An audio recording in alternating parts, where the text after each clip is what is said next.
guys, Renata Sander here from MeetAdvisors.com, and I'm joined with John Ostler, co-founder of 8-Bit Studios. How are you today? Great, how are you? I'm doing very well. Thank you so much for coming out. I know your office is so far from us. I took several days walking. So I want to start off with asking you, who are you and what is 8-Bit Studios?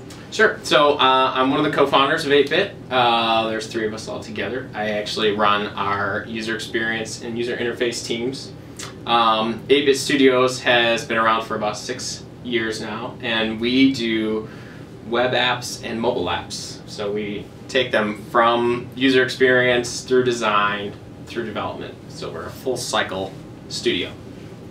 And so what industry do you kind of go after, or what's your target market with these apps?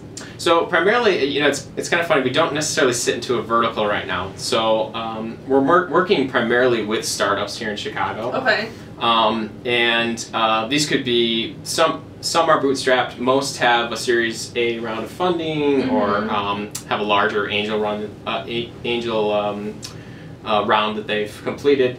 And then we also work with some bigger companies treating their smaller projects like a startup would. So for instance, like we do a lot of work with Hasbro, where they bring in our kind of like Skunk Works team into doing some interesting things that I never get to talk about. All right. Yeah. So it's a secret. It's always You'll a secret. never tell. Yeah, it's unfortunate, but I don't get credit for our works. It's all good. Yeah, exactly. So what drove you to become an entrepreneur versus working for somebody else? Well, I've always kind of had a need to build my own things. I started pretty young in high school with my own businesses. And when I got into digital, doing websites pretty early as a teen, and into design, through college, I really started to realize, oh, maybe this could be the type of business that I would make.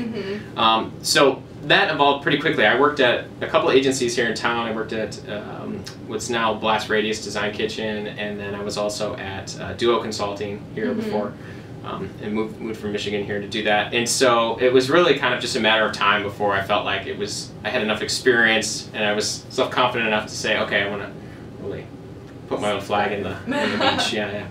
And why did you choose this industry? So why did you choose building apps versus maybe starting your own law office? Well, yeah, I mean, part of it was background for sure. Yeah. But I would say that I genuinely get really excited about where mobile's going and wearables and some of these other things. So even though most of my experience to date had been in web development, web design, it was pretty natural for a lot of developers and designers that were really good to want to do things that are more in your pocket, you're always in contact with. So it was a little bit, I guess, a futurist in me wanting to get into this space where there's a lot of new ideas. It was kind of like a frontier. We were involved almost from the get-go, putting some of the first apps in the store. So literally, it's as if, the way we always treated it was kind of like the Wild West, and it still sort of is, where if you have a basic idea for a mobile app, chances are it doesn't exist at a fundamental layer. So like some of the early things we did were like real basic ways to favorite contacts for phone numbers or dial them, like quick dialers. We did the first fart lighter, which was super important to the society. So important. Which my nephews love. Yes. But then we got into some utilities as well. So we had a drumming app that is still the most popular field percussion drumming app in the store. So we initially were making our own things and saying, oh, look, we can create these things, and it quickly evolved into how can we help other companies and entrepreneurs do that too. So did you know your fellow co-founders prior? So did you guys kind of grow up together? Did you guys meet maybe at a networking event, or how did you guys get together and then start this company? So we initially met at Design Kitchen, which is now Blast Radius. I was actually brought in to help lead the front-end development team. Don Bora, who's one of my co-founders, he was brought in to grow their Ruby on Rails team, and then Steve Polachek was an associate creative director there, originally from Razorfish. So what was happening is we were working on these really big projects together, kind of leading our teams for companies like Motorola and Sears and Life Fitness, like Burger King, a lot of the big hitters here. And we just kind of noticed that we were all always on the same page. And so some time definitely passed, and we moved on from that company into other roles in freelance and And so eventually we're like, we should probably get together and figure out a way to help other brands. So it really started at a professional level, and now now we're pretty good friends, obviously. Now here you are. So what have been some of the challenges you all have seen growing your business?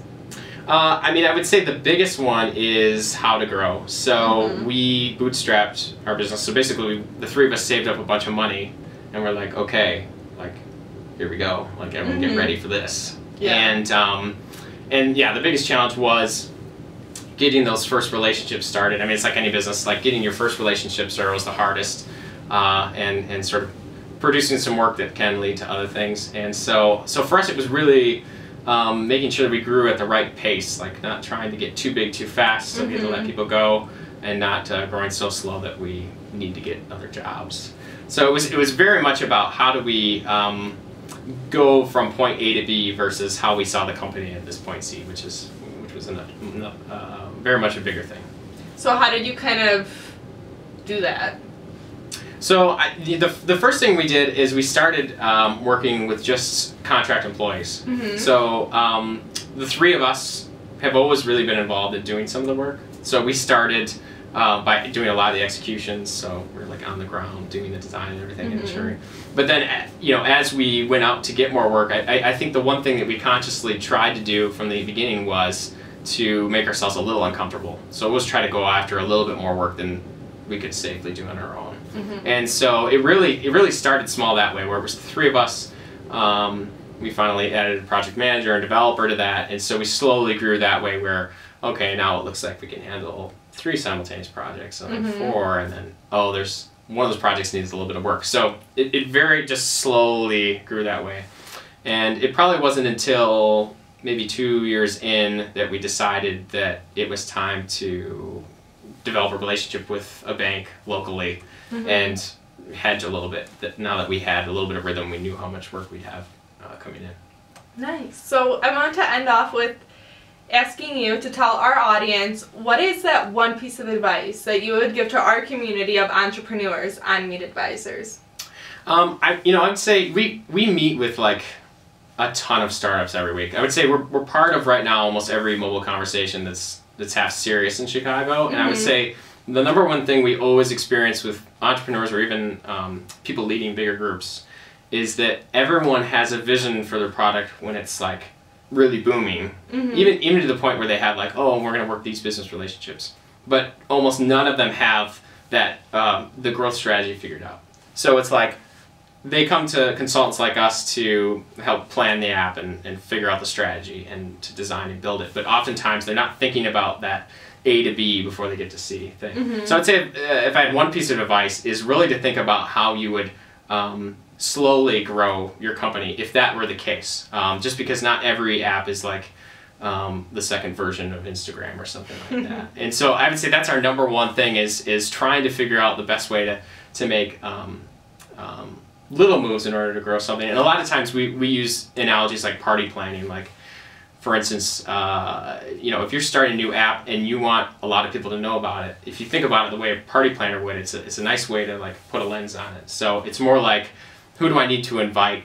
And when you plan a party, you don't just say, Chicago's invited, or like, the United States is invited. I've got like 10 grand to invite the United States to my party. Yeah. So we really try to break it down into these micro niches of both people and demographics and or who we tell about. And once we do that, it really starts to make sense why a lot of Silicon Valley startups have such good success with business to consumer apps, because I think they know how to properly launch and market an app from a microcosm standpoint so that it can grow into this bigger national thing. Versus Chicago, I think everyone looks at it as, we'll have a business relationship, a national business relationship, and so now that company-Y is involved, then it'll just be big, and that's what I want. Like, I want Groupon again, if that's possible. So so I'd say the number one advice is take the small steps. Great. And where can people find out more about you? So what's your website? It's 8bitstudios.com. That's spelled out 8EIGHT. You can also just search on Google for mobile app developers Chicago or mobile app development. We end up being in the top listings for that as well. And It's pretty easy. Great. Well, guys, check out 8bitstudios.com and check out meatadvisors.com for more videos and blogs. Thanks, guys. Thank you.